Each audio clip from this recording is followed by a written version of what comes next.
The financial services industry plays a major role in the economy of any country and can create significant impact on various scales and on different levels of society, eradicating poverty, promoting gender equality, combating HIV and AIDS, and ensuring environmental sustainability are 4 of the 8 United Nations Millennium Development Goals. In this episode of It's Africa's Time, we look at the interventions of 3 financial services institutions and their contributions to these goals.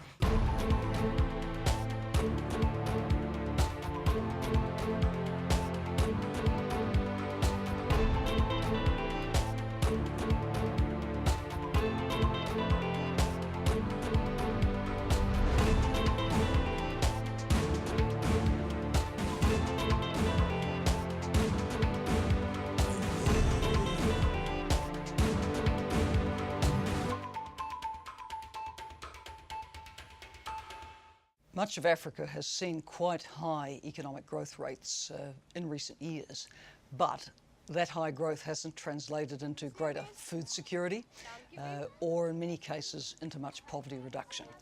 The trick is to make the growth much more inclusive, to focus on where the poor are actually living and working, which is so often in the rural sectors, and also to focus on building up the micro businesses and opportunities for the small business people to get into the bigger value chains. I can think of a number of examples where UNDP has been using its convening power to bring governments, businesses, including international business, and smallholder farmer associations in efforts to really promote sustainable business ventures. So I find that kind of work which UNDP is doing around sustainable business very exciting.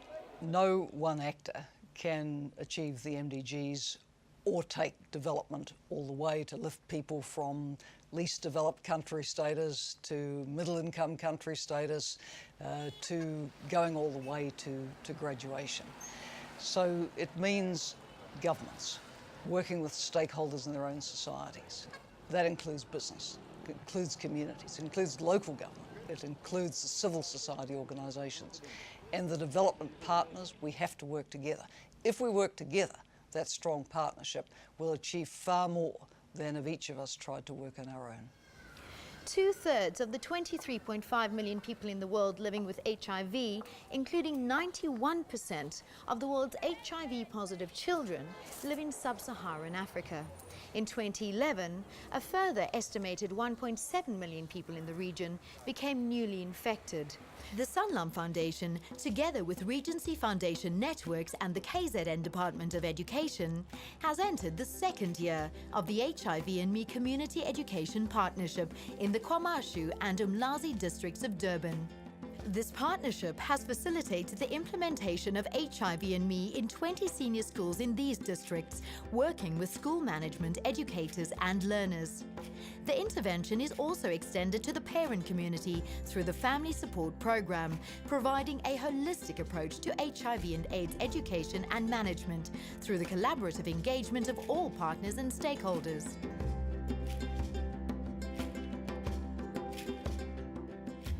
Partnering for a Better South Africa, we looked at Regency Foundation and the work that has been done.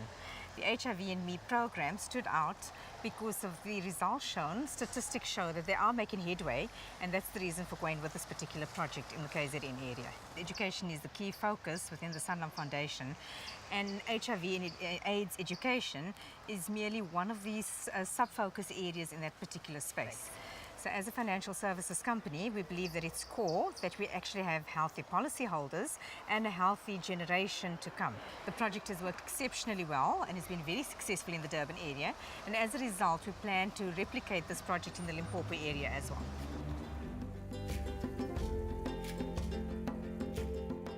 The way we run the HIV&Me program at the schools is myself, the facilitator, I go to the school and I train the educators themselves.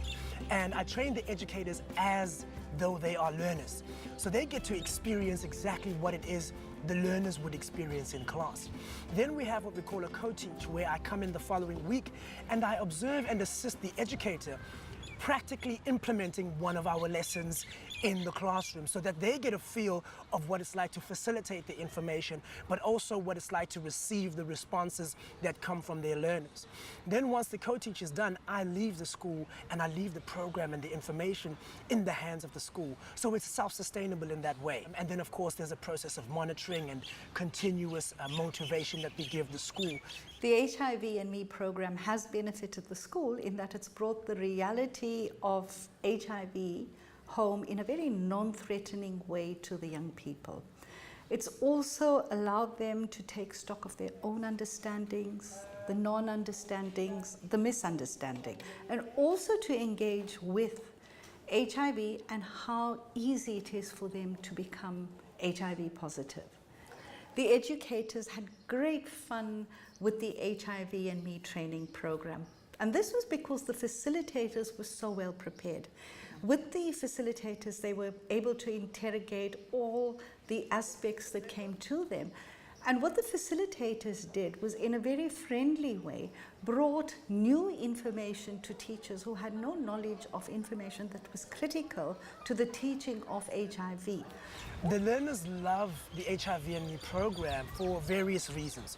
One is the aspect where they get to participate in the lesson. So they're not sitting down and there's someone in the front lecturing them about HIV and AIDS, but they get to actively participate and ask questions and give answers. The educator does very little in the classroom. They are just the facilitator.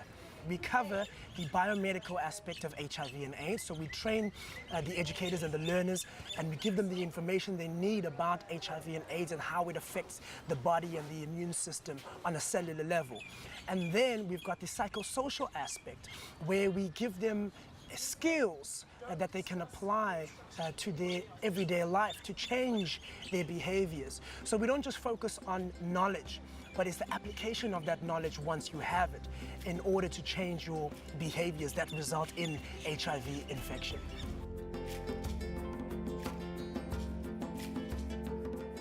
Tell me what it was about the HIV and Me program that you enjoyed most. It was really fun.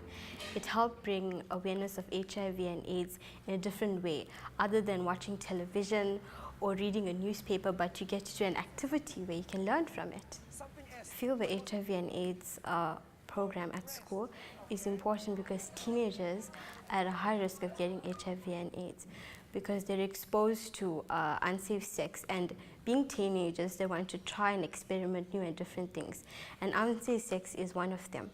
So by being exposed to this, it will teach us and show us the outcomes of getting HIV and AIDS. Our parents and grandparents do not go to school because they had to go work for some kind of income, because things back then wasn't good because of apartheid and stuff. So going back home and talking to our parents about what we're learning in school is very important. Having the HIV and Me program at school allows me to have the effect of going home and educating my younger brothers and sisters as well as my cousins on the HIV and AIDS.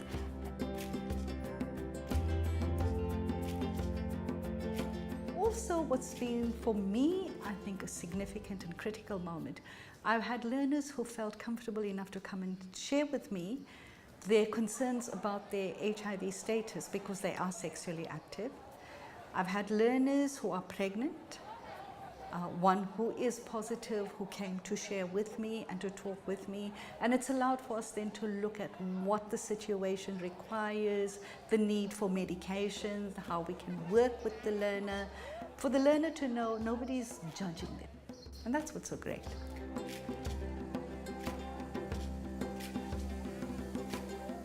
The HIV and Me project doesn't stop at learner level, but aims to integrate the entire family and as many members of the community as possible. Zanele Nkama works for a Department of Health Ketempilo clinic. She's also facilitator for the HIV and Me family support programs run in KZN.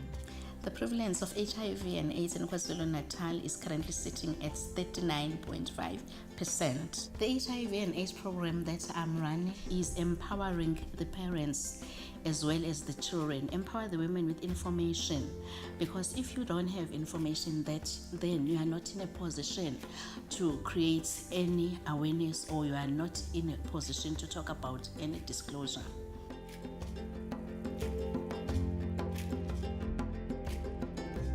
looking at a deliberate attempt to transform society. In doing so, we need to create awareness with the youth regarding HIV and AIDS.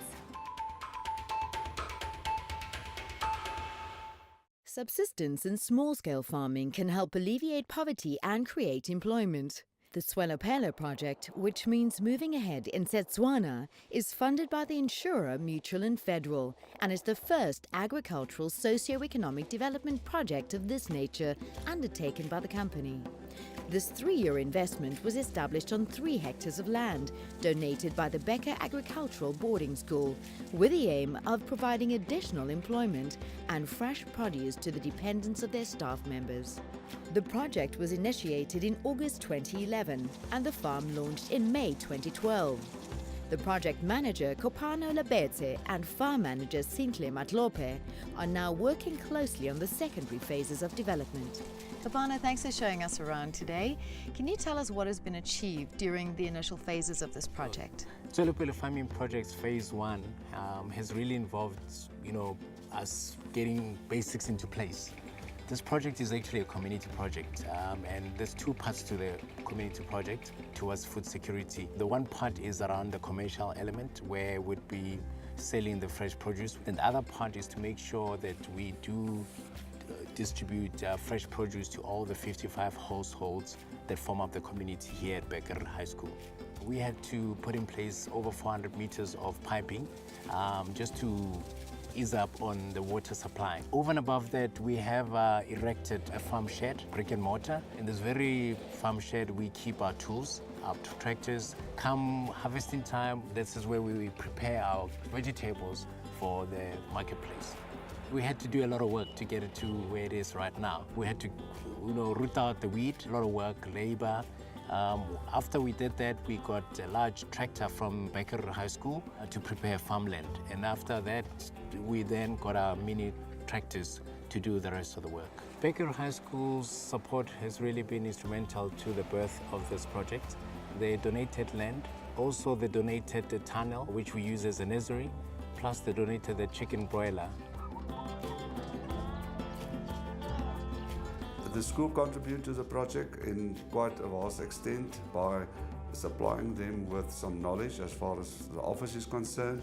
We also borrow them some of our equipment, and we also are involved in some advice during planting, harvesting, etc. The first crop surpassed expectation with an excess of 11,000 cabbages. This meant that the farm could start to supply the Johannesburg fresh produce market and thereafter reinvest profits towards further growth. A farm manager was contracted externally and the next stages of development have commenced. The first of these developments includes the implementation of a stable commercial broiler production, which was successfully trialled during the initial project phase.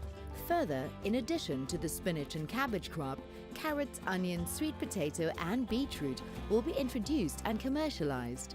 What's more, the households of the Becker School staff members will each receive a plot to start their own food garden, but will still be provided with complementary vegetables and chicken from the main farm after this subsistence farming stage has begun. One of the parts to the whole farmland area includes 55 household mini plots. Each of these mini plots is 16 square meters big, and every single household will choose out of 6 crops which 4 they'll go with. We'll give them supply of those seedlings. We'll give them water, we'll give them all the tools that they need. All that they need to do is to come and look after their farmland. The plots that are donated to our households will be planted, and then we'll look after them since they are giving us the food, and we are very privileged. The criteria we looked at when considering this project is it's a real grassroots project, a socio-economic development opportunity that links very closely with our business objectives. As the largest agricultural assets insurer in the country, we obviously have a great interest in the agricultural sector. We work very closely with Becker Schools, so this was an opportunity for an integrated program, and it's worked extremely well. With the community in the area, ourselves, and with Becker Schools. On an ongoing basis, we're going to have a new team every year. By so doing, we'd be giving every single household an opportunity for a dependence from those households to be part of the project. Every time we do have work, whether we're cleaning or we're painting or harvesting time, we do get to hire people from the community to assist us with harvesting. Before this project, the general situation as far as the staff members concerned was not very good because there was no activities for them. And with the project, it brought some activities as the members started getting involved in the operations as far as ploughing is concerned, planting and harvesting. And in general, I think that the living conditions of the general assistants also improved quite a lot. At the end of the day, we would like them to be self-sustainable, to produce for them as families as well as for the market.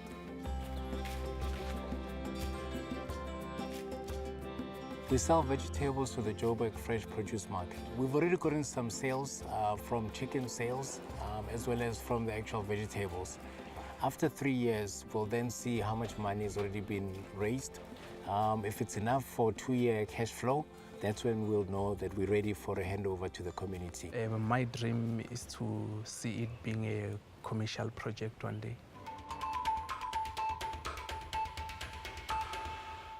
People and planet, and particularly profits, are almost, I suppose you can't say three sides of the same coin, but it has some kind of concomitant relationship in how we unpack the people issues. Many people in Africa are rural. Africa itself is underdeveloped.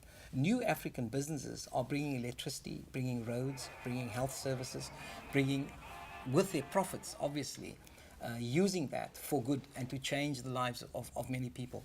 Profit then is intrinsically linked to making all of these things work, because you can't do this just as a charity. And people in Africa are not asking for aid. They're asking for profits which is made from their country to be ploughed back into the necessary components to make it sustain itself. Instead of taking the resource and sending it to another country and it comes back as a finished product. So Africa, within the new economic framework, has undergone tremendous change. And of course, it has to do with the multi-party democracy or the winds of change that are blowing through Africa. And the UN, you know, 3 cheers must go out to them. They're forcing companies to behave in a certain way. Established in 1940, the Industrial Development Corporation is a national development finance institution set up to promote economic growth and industrial development. It's owned by the South African government under the supervision of the Economic Development Department. The IDC's objectives are to contribute to the creation of balanced, sustainable economic growth in South Africa and on the rest of the continent. It makes funds available to industries or companies with plans to increase their competitiveness, whilst engaging in sustainable business practices. We're here near the small town of Atavi in the northern part of Namibia to visit a newly founded company who is supported by an industrial loan from the IDC. They are the sole cement producer in the country and by far the largest employer in the region. This was a greenfield plant. Here was nothing. We only had bush. There was not even a road, there was not electricity. We started in 2009 and trained through their expertise the various investigations and also a very detailed environmental impact assessment study. IDC has a 20% stakeholding in Uhurongo Cement, and certainly institutions, especially the IDC, for us are very important, that has a long-term investment philosophy of building new industries in the region. From the raw material until the final product, everything comes out of the country. And I think that is very unique about Uhurongo. We have limestone, shale, marl, iron ore and gypsum. The advantages of producing locally are multiple. First of all, we are getting less dependent on imports. We are now locally manufacturing for the local market, plus also exporting to some of the neighboring countries, and not only the direct job creation, but also the indirect job creation through outsourcing opportunities, through procurement opportunities, not importing, for example, protective clothing from overseas, but producing it locally, and also job creation through downstream activities. So these are in very short, certainly very important advantages, not only for Uhurongo, but also for the economy at large for Namibia. In order to achieve the right quality of cement, you must follow certain process steps. Only to mention some of them, you must crush the raw materials, you must grind them, you must burn them to clinker, and you must grind the clinker to get cement. Orongo Cement is the most CO2 efficient cement producer in the world. The drives at the plant are highly efficient and are managed by variable speed control systems to keep energy consumption to a minimum. Filters and compressed air systems are centrally controlled, and the cement mills, which are the plant's highest energy consumers, are only run during the night to relieve the Namibian power grid during peak consumption. On the thermal energy side, the kiln employs the latest technology, which reuses most of the heat from the gases to dry raw material and coal before releasing it back into the environment. Water is another very important aspect in terms of environmental impacts. We are not using water for cooling purposes here on site. We are using air. We are squeezing the hot gases with ambient air. That saves every day up to 220 cubic meters of fresh water. The cement plant you see is currently running on maximum capacity. You don't see coming out anywhere dust. The reason, the background is that we have more than 40 backhouse filters installed all over the plant. At any point where we charge material to another process step, we are dedusting these changeover. And therefore we can run the plant with a very little dust emissions, which are far below 5 milligrams per million cubic meters. Tell us about your connection with Energy for Future. Energy for Future is one reason for our high efficiency on the thermal energy side. We are replacing fossil fuels, currently coal, with wood chips from our sister company, Energy for Future.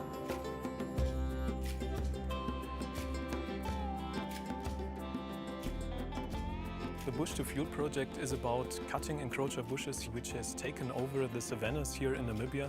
In total, 26 million hectares are bush encroached.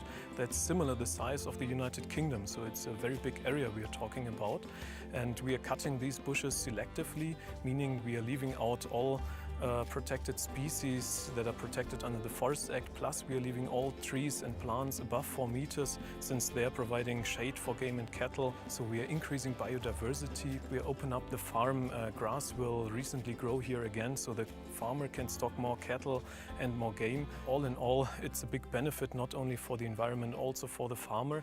Orongo Cement is using these wood chips to substitute the coal, so we are reducing fossil CO2 emissions in total about 130,000 tons of fossil CO2 per year.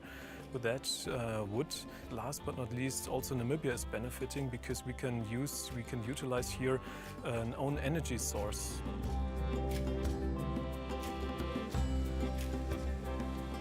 How does a small town like Otavi benefit from housing a major international industry? It has put Otavi on the map, especially with the central government. As a small town, to host a major industry like Orongo Cement. In the first instance, we benefit from our people getting the jobs, and as a municipality, we benefit from those people paying for their rents, rates and taxes. The motto of the Orongo Trust is "Together we will grow from a village to a town." The trust was started during the early phases of the plant's construction and is based on 3 pillars of engagement: sports and education, healthcare and infrastructure. With the support of a German NGO, the Trust's first project involved the upgrade and provision of equipment to Otavi's medical clinic. Additional medical equipment to the value of $2.3 million Namibian dollars was also donated to the National Ministry of Health for use in other Namibian hospitals. Can you give me some examples of contributions the Trust has already made in your town? The Trust have contributed towards the renovation of the state clinic. Secondly, the Orongo Trust has contributed towards the solar panels at one of the hostels here in town. And thirdly, it has also contributed towards renovating our sports facilities. One of the IDC's key objectives is the development of Africa through support of sustainable projects with significant development impact. As an extension of this socio-economic role, investment in ventures like Orongo Cement include an increasing emphasis on environmental sustainability as part of the core business strategy. Following this trend, the IDC launched the Green Energy Efficiency Fund in 2011. The GEEF is a 500 million rand fund which seeks to promote energy efficiency and self-use renewable energy projects, primarily within the energy-intensive industrial sectors in southern Africa. The energy savings achieved will facilitate the full cost of the loan. This fund forms part of a larger plan to disburse some 25 billion rand in support of green economic development over the next 5 years. 20% of this fund has already been allocated to projects ranging from textiles and food processing to solar panels and biogas production. Thanks for being with us on It's Africa's Time. Please join us next month as we look at companies acting as agents of change across the continent.